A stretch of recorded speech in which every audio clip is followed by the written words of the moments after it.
We're going to do a bent knee fall out. We want your feet flat on the floor and your feet should be pointing kind of away from you. And your hands are going to come onto your hips. So to start with, we're going to make it really simple. You're just going to let one leg fall out to the side of the room. And then you're going to bring it back.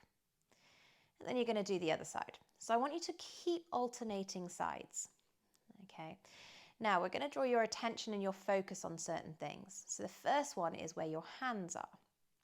So what I want you to feel, if you remember back to your pelvic clock, is if you can keep your 3 and 9, so your seesaw, level. So we don't want to see that as your leg comes over, your pelvis comes over too. Instead, we want that pelvis to stay really still as your hip just opens and turns in its socket to come back out again. So that's the first place I want you to feel. Now, the questions that you're going to ask whilst you're doing this is, have you got that heaviness in the back of your tail, in the back of your ribs, and in the back of your head? Okay, so your spine isn't really changing when you're doing this, and neither is your pelvis. We're trying to get that hip differentiation. And as you go over, and you know that you've got your pelvic tilt, so your 3 and 9 nice and equal, can you let your foot roll? So as your leg goes out to the side, your foot will turn onto the outside border, and you're going to pause. And then when it's here, can you really let that inner thigh go, but still keep your pelvis heavy?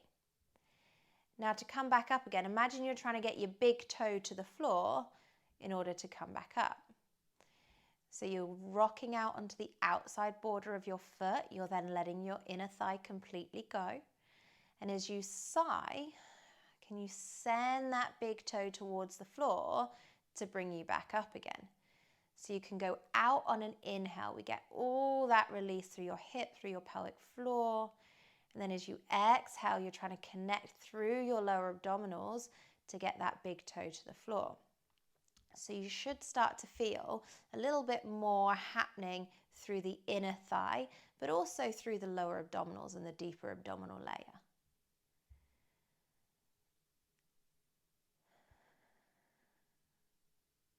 So you can use that breath to kind of help that connection. But we're really looking for that hip differentiation. So can your hip move in the pelvis without everything else coming along for the ride? And the final point is when you're going out to the side, look at the opposite leg. We want that to have stayed really still, so it's going to stay vertical. So if that leg stays vertical when the other leg's moving out, that's where we want it to be. And you can pop a little cushion or something over on your knee to try and keep it still. But we don't want it to be sort of dropping out to the other side to almost counterbalance you. Can you keep that pelvis heavy whilst your thigh is staying vertical? So this is your bent knee fall out.